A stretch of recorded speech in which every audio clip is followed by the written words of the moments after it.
ഒരു സംശയം വേണ്ട, ആഭ്യന്തര വകുപ്പ് ഭരിക്കുന്നയാളെ പരാജയമാണ്. കാരണം വെച്ചാൽ ഈ സംഭവം നടന്നിട്ട് ഒരു വർഷമായി. ആ സമയത്ത് ആ ലേഡിയും അവരുടെ കുടുംബവും മുഖ്യമന്ത്രിക്കും ഇവിടുത്തെ DGPക്കും പരാതി നൽകിയെന്നാണ് അറിയാൻ പറ്റിയത്. എന്നിട്ടിപ്പം കോടതി ഇടപെട്ടിട്ടാണ് ആ വീഡിയോ അതായത് CCTV ഫുട്ടേജ് കിട്ടിയിരിക്കുന്നത്.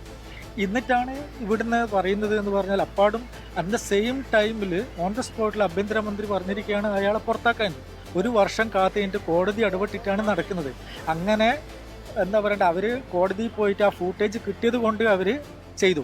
ഇങ്ങനെ 100 കണക്കിന് കാര്യങ്ങൾ ഇവിടെ നടന്നിട്ടുണ്ട്, സാധാരണക്കാരന് നടന്നിട്ടുണ്ട്. പോലീസ് സ്റ്റേഷനിൽ നിന്ന് വളരെ മോശപ്പെട്ട അനുഭവങ്ങൾ നടന്നിട്ടുണ്ട്. പക്ഷെ അവരാരും ഇതേപോലെ പോയിട്ടോ വാങ്ങിട്ടോ കിട്ടിയ അടിയും കൊണ്ട് വീട്ടിലിരുന്നിട്ടുണ്ട്. ആഭ്യന്തരമന്ത്രി ഇത് പരാജയമാണ്. ഇതിപ്പോ എത്ര കസ്റ്റഡി മരണം, എത്ര ഇതായി, എത്ര പോക്സോ കേസായി, എത്ര ഇതായി. ഇനി പറയേണ്ട ഒന്നുമില്ല. ഇനിയിപ്പോ ഒന്നും നോക്കാനില്ല. പോയി തൊലഞ്ഞ് എന്ന് മാത്രമേ എനിക്ക് പറയാം.